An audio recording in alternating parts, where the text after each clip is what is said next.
Bonjour, c'est Émilie. Aujourd'hui, je viens vous parler de la prochaine nouvelle lune qui aura lieu le 23 décembre dans le signe du Capricorne. Nous serons au tout début du signe à 1 degré. Alors, juste avant, nous avons le 21 décembre, ce jour du solstice d'hiver de Yule, ce moment où c'est la nuit la plus longue de l'année, ce moment où après la lumière revient et inexorablement refait tout son passage pour faire grandir les jours. Alors aussi, ce passage du solstice d'hiver, c'est aussi l'entrée justement dans le signe du Capricorne et dans la saison de l'hiver. Alors, tout ça, c'est des grands changements énergétiques, c'est des grandes portes de l'année, des moments de célébration justement en lien avec la vie, qui nous permettent justement de célébrer le retour de la lumière, symbolisé par cette fête païenne, Yule, et aussi par la fête de Noël, donc, qui est représentée par l'enfant de la déesse mère qui vient renaître, l'enfant soleil qui vient justement reprendre vie pour amener justement ces jours qui vont rallonger au fur et à mesure. Alors c'est un moment très important de l'année qu'on vient visiter ici et maintenant. Alors ce qui est intéressant en ce moment, c'est que les nouvelles lunes sont souvent très proches des changements de signes. Donc ce qui est assez intéressant, ce qui donne une énergie assez entière, justement, assez intense. Donc là, je vous montre la carte du ciel en version papier. Alors nous avons Soleil-Lune à 1 degré du Capricorne et qui fera un carré à Jupiter qui rentrera dans le bélier, ça y est, qui revient dans le bélier. Alors, donc une autre tonalité, une autre essence. À la dernière nouvelle lune dans le signe du Sagittaire, nous avions un aspect harmonieux avec Jupiter qui nous a amené justement croissance, chance, évolution et mouvement justement d'expansion. Donc Soleil-Lune en Capricorne. Donc déjà, qu'est-ce que ça veut dire ? Nous abordons ce signe cardinal, parce que c'est un signe cardinal, donc tous les signes qui sont en lien avec les changements de saison, donc Bélier, Cancer, Balance et Capricorne sont des signes qui justement amènent ce mouvement vers une nouvelle saison. Donc c'est des signes qui amènent justement une prise d'action finalement sur la période, parce que là on rentre dans la saison de l'hiver. Le Capricorne, c'est un signe de terre, donc c'est un signe concret, c'est un signe pragmatique qui avance d'une manière assez droite et directe. Et le Capricorne, c'est un signe aussi relié par Saturne. Saturne et son deuxième maître, c'est aussi Mars. Alors Saturne, c'est la planète qui nous demande de faire un effort. C'est une planète qui nous demande aussi de la discipline et de nous concentrer, d'aller travailler dans le sens de nos objectifs, de ce qui est important pour nous. Alors c'est vrai que dans la période Capricorne, on est dans une période justement où on rentre vraiment dans le vif du sujet de l'hiver, donc où il fait plus froid. On voit vraiment la saisonnalité de l'hiver et ça nous montre aussi quelque part les caractéristiques de ce signe qui est très en lien avec la symbolique. C'est une chèvre qui monte, qui gravit sa montagne, qui a un cap, un but. Et qui fait que souvent, les Capricornes, ce sont des personnes souvent très ambitieuses, travailleuse, peut-être un peu abrupte, un peu sévère, un peu, je dirais, un peu sèche comme ça dans l'énergie, parce que quelque part, il y a cette énergie où il n'y a pas de temps à perdre avec ce qui est là. Alors, juste avant, on avait la période Sagittaire, donc cette période Sagittaire qui est en lien avec un signe de feu, expansif, qui amène justement une vision, un idéal, qui nous pousse justement vers le sens de notre quête, vers quelque chose qui nous permet de nous dépasser. Et au moment du Capricorne, on va mettre les choses finalement au tamis de la réalité. On va prendre ces idées, peut-être faire le tri parmi les idées, et puis justement les incarner dans la matière, parce que voilà, on est dans un signe de terre et en lien avec Saturne, donc tout ça va devoir quelque part accoucher de quelque chose de concret, de pragmatique et de déterminé et d'avancer dans ce sens-là. Alors c'est vrai que le deuxième maître, c'est Mars. Ça veut dire qu'il y a quand même une énergie d'action, en fait, une énergie de prise de position qui permet d'avancer en fait dans le sens de ce qui est voulu et déterminé. Alors, ce qui est intéressant justement avec cette période de fin d'année, qui est une période très spirituelle aussi, qui est célébrée dans plusieurs traditions du monde, Eh bien, ce qui est intéressant, c'est de faire le bilan finalement de notre année écoulée, de cette année 2022, qui a été une année un petit peu, je dirais, particulière. Bon, on va dire que les années sont un peu particulières en ce moment, on va dire challengeantes, un petit peu bousculantes. Et 2022, avec tous les deux, en lien avec l'énergie 6, nous a parlé quand même de faire des choix, quand même, de se positionner, de se déterminer à l'intérieur et d'avancer avec ça. Alors, donc le Capricorne, c'est un petit peu le moment de ce bilan de ce qui s'est passé et puis aussi, surtout, des graines qui sont à l'intérieur, de se dire, bon, maintenant, qu'est-ce que je sélectionne, sur quoi je focus pour pouvoir avancer dans les prochaines étapes de ma vie pour l'année qui va arriver en 2023, qui arrive à grands pas parce qu'on est dans les 10 derniers jours de l'année et c'est des moments très, très puissants, très forts. Alors, au moment de cette nouvelle lune, nous avons donc un aspect qui est très particulier, très fort, donc je remonte la carte du ciel. C'est Soleil-Lune qui est en carré, avec Jupiter en bélier. Donc Jupiter revient en bélier justement le jour du solstice d'hiver, ce qui est quand même assez particulier quand même, qui nous colore toute la saison hivernale justement. Et donc on a eu Jupiter qui a rétrogradé fin juillet et qui est retourné dans le signe du Poisson fin octobre. Et donc on a eu cette fenêtre à peu près de 2 mois en fait comme ça dans cette énergie Poisson qui est quelque part plus douce, plus en lien avec notre intuition, nos perceptions, notre ressenti. Et bien là, elle va reprendre l'énergie Bélier qui est plutôt dans une énergie là d'action quelque part, d'action, de prise de position, de décision aussi. Alors, je ne sais pas si vous vous souvenez, donc en tout cas, c'était au mois de mai qu'elle était passée en bélier, et puis jusqu'à fin octobre. Voilà. Donc, ce qui était une période où justement, ça a demandé de faire bouger des choses. Et moi, ce que j'ai observé, c'est que soit en fait, on faisait bouger les choses nous-mêmes, ou alors, du coup, la vie nous bousculait pour qu'on change les choses. Voilà. Donc, c'est un petit peu ça, Jupiter en bélier. Et là, ce qui est particulier, c'est que du coup, le carré, c'est un aspect de tension entre deux planètes, deux signes. Hein. Et donc là, on va voir le Jupiter bélier qui pousse un petit peu dans les rangs, là, dans une énergie un petit peu plutôt printanière, une énergie reliée avec Mars, une énergie d'action, une énergie de allez, on y va, c'est le moment d'y aller, tout ça, là, avec une envie de très, très, très yang, hein, quelque part. Et l'énergie du Capricorne, donc, qui est un signe de terre, donc une énergie plus yin, même si c'est quand même un signe qui se positionne quand même. Il va y avoir une espèce de tension comme ça qui va être entre cette énergie justement d'hiver qui est reliée avec le fait de s'intérioriser, de patienter, de se recueillir, d'être dans le fait d'être vraiment à l'intérieur de soi, comme cette énergie de l'hiver qui nous montre justement avec les jours courts que c'est important d'être chez soi, surtout en hémisphère nord, hein, parce qu'après, selon où on se place dans le monde, on ne vit pas du tout les mêmes réalités. En tout cas, dans l'hémisphère nord, c'est un peu le cas. Du coup, il fait plus froid, on a moins envie d'aller dehors, les jours sont courts. Toute cette énergie, finalement, on va à l'intérieur la chercher. Voilà. Donc, dans cette énergie intérieure de l'hiver, on va chercher justement toutes ces graines, être dans cette subtilité, dans cette méditation, dans ces prières, dans cette reliance quelque part avec quelque chose de plus spirituel, de plus sensitif, de plus sensible, de moins matériel, on va dire, quelque part, même si le Capricorne a quand même des visées, on va dire, plus matérielles, plus concrètes, pragmatiques. Jupiter, donc en bélier, il va y avoir cette espèce de tension entre ce moment quelque part où il y a toute cette énergie finalement spirituelle, cette énergie de reliance, hein, qui est quelque part demandée et proposée en fait par la vie et l'univers au moment du solstice d'hiver. C'est un moment de recueillement, c'est un moment de silence, c'est un moment justement où on va au centre de soi pour se connecter avec quelque chose de plus subtil. Voilà, c'était le mot que je cherchais tout à l'heure.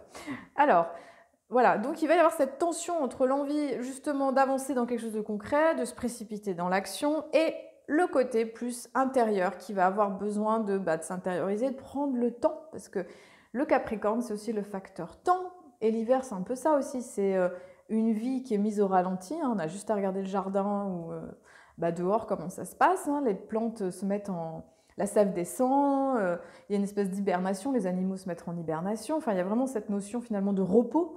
Et là, il va y avoir une tension entre une partie qui a envie d'y aller et une partie qui a envie de repos. Donc ça va demander quelque part de trouver l'équilibre justement entre deux facettes qui vont un peu pousser et qui peuvent tendre justement à une forme d'excès. Jupiter en bélier peut amener une forme d'excès justement, soit d'action, d'énergie, de positionnement. Donc ça va demander quelque part de ne pas lâcher tous les chevaux à la fois, hein, je dirais, de ralentir un petit peu et de prendre soin un petit peu de sa monture énergétique parce que c'est important dans l'énergie de l'hiver de savoir aussi discerner, se préserver et prendre soin de soi. Alors, oui, petite parenthèse, je pensais à ça du coup. Donc avec Julien Delumeau, on propose une méditation spéciale solstice d'hiver le 21 décembre à 20h45 sur Zoom. Je ferai un aperçu astrologique justement de la période, de l'hiver, là, de cette saison, quelques clés aussi sur 2023 et une lecture justement de chacun par rapport à la période là, qui est en cours justement avec l'énergie Capricorne, l'énergie hivernale. Et Julien fera, comme il a l'habitude, dans ses méditations, c'est plus que des méditations, hein, pour moi c'est vraiment des espaces de guérison en fait, de ce qui l'amène, de ce qui fait descendre et amènera justement cette méditation en lien avec l'énergie de l'hiver pour pouvoir intégrer ça dans notre corps, dans notre vie, dans notre quotidien et pouvoir célébrer justement ce moment important de l'année en fait, parce que c'est vraiment des périodes clés justement dans notre saison terrestre. Voilà. Alors, donc petit challenge avec cette nouvelle lune, hein, donc ça va être différent de la précédente qui était plutôt positive avec Jupiter.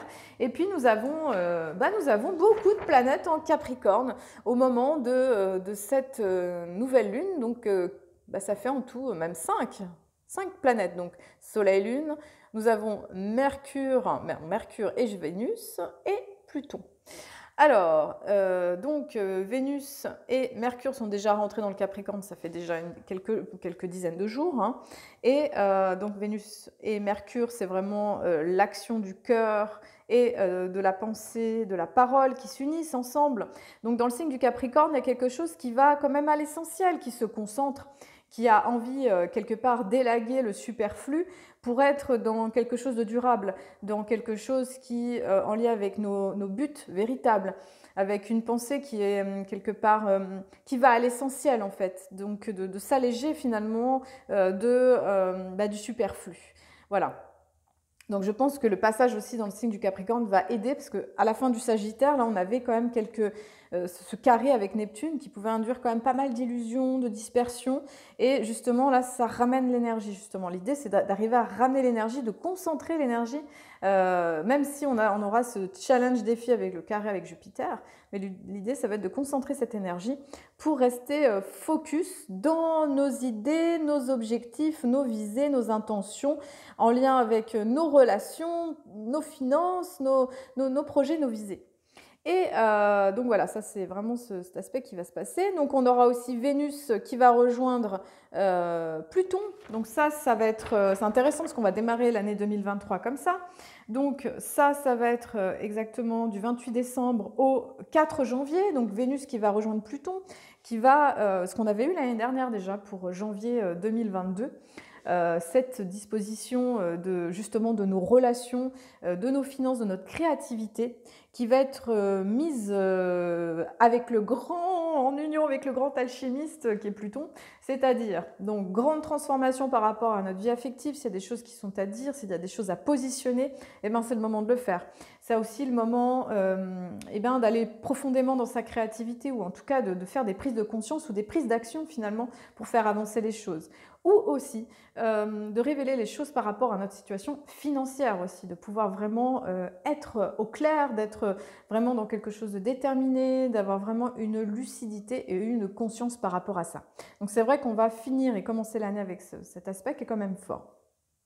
Autre point qui est important, c'est que Mercure rétrograde, donc je regarde mes notes, du 30 décembre au 19 janvier. Donc on va finir l'année justement avec cette rétrogradation de Mercure et qui va demander justement de réfléchir, de prendre le temps de faire un bilan, hein. Bon, Mercure rétrograde 4 fois dans l'année, hein, chaque fois c'est quand même 3 ou 4 fois, ça dépend des années. Et là, en tout cas, c'est la 4e. Et ça va demander quelque part une réflexion par rapport à nos structures, par rapport à ce qu'on a mis en place auparavant, pour quelque part à faire un peu le point en fait de ce qui a été vécu en 2022, pour avancer en 2023 avec beaucoup plus finalement de clarté, de détermination, de s'alléger finalement de ce dont il n'y a plus besoin en fait, d'aller à l'essentiel, hein, parce que le Capricorne, il a cette faculté finalement d'aller à l'essentiel, de focuser sur ce qui est important. Et ça va être quelque chose qui va être touché par nos pensées finalement, par notre mode de réflexion, nos croyances aussi à l'intérieur de nous. Ça va demander finalement de décaper un petit peu là-dedans pour pouvoir avancer correctement. Alors ensuite, qu'est-ce qu'on a d'autre comme aspect qui est plutôt intéressant? Donc nous avons Vénus, bon bah trigone à Mercure, enfin conjointe à Mercure, je vous en ai parlé. Mercure sextile à Neptune, donc ça c'est sympa, Mercure qui est en Capricorne sextile à Neptune, ça nous parle d'un aspect harmonieux entre la pensée et justement l'inspiration. C'est comme si notre Mercure qui va être plutôt rationnel, qui va être plutôt focalisé sur des choses concrètes, pour avancer justement dans le sens de nos buts, hein, pour nous aider à construire la vie qu'on veut là. Et Neptune va amener une forme d'inspiration, de guidance comme ça. Donc je pense que c'est un bon moment aussi pour demander des guidances, pour demander des révélations, peut-être à vos guides, à vos anges, à vos êtres de lumière, enfin ce qui vous parle, dans cette période justement extrêmement spirituelle de cette fin d'année. Alors, nous avons toujours Mars qui est rétrograde, donc ça jusqu'au 12 janvier, donc qui demande aussi attention à l'action directe, de prendre du temps, de réfléchir, de pondérer par rapport à nos actions, par rapport à nos relations, par rapport à nos communications. Ça demande quelque part de distiller l'information, de savoir revenir en arrière. Donc voilà, comme je vous disais tout à l'heure, on ne lâche pas tous les chevaux en même temps. Si on peut arriver à faire ça, c'est pas mal avec l'énergie de fin d'année. Parce que voilà, tout ça est confirmé. Alors, je voulais vous lire le symbole Sabian justement de 1 degré du Capricorne, parce que je trouve que c'est intéressant de l'entendre. Le symbole, c'est un chef indien qui brigue le pouvoir auprès de sa tribu assemblée. La responsabilité qu'implique toute quête du pouvoir. L'idéal religieux compris dans le symbole précédent s'est matérialisé en pur pouvoir. Pouvoir de conduire la communauté et d'assurer son bien ou même sa survie au plan physique. Les énergies exprimées au travers d'une coopération collective, l'énergie de la balance, s'approfondissent dans le monde des sentiments où elles sont vécues comme des forces d'une grande vigueur, le Scorpion. Avant de recevoir un sens et une orientation consciente, le Sagittaire. Et elles se stabilisent désormais et se hiérarchisent. Le pouvoir grégaire se transforme en un capital mesurable et géré avec soin. Les mots chef et capital ont une origine latine qui est caput, qui veut dire la tête. Il arrive un moment pour nombre d'entre nous où on trouve sa place dans une situation permettant d'exercer un pouvoir si limité qu'il soit sur autrui. Est-on prêt à assumer effectivement cette responsabilité? C'est l'épreuve suprême que nous réserve la société. Ce degré complète son opposé solaire, polaire, au solstice d'été, qui désigne l'acceptation d'un nouveau genre d'allégeance pour étayer l'intégration de la personnalité adulte. Il s'agira peut-être, sans que cela soit nécessaire, de fonder un foyer. Cette nouvelle étape désigne la capacité latente en chacun de nous de briguer et d'exercer l'autorité au sein d'une situation collective cruciale. Alors, ça nous parle de cette responsabilité intérieure, de prendre pouvoir et responsabilité justement par rapport au collectif, que ce soit auprès de notre communauté, de notre famille, de nos proches, et justement au sein d'une communauté, en fait, de créer quelque chose où on va pouvoir exercer ce pouvoir. Alors justement, toute cette lune, ces 29 jours seront en lien avec cette énergie-là.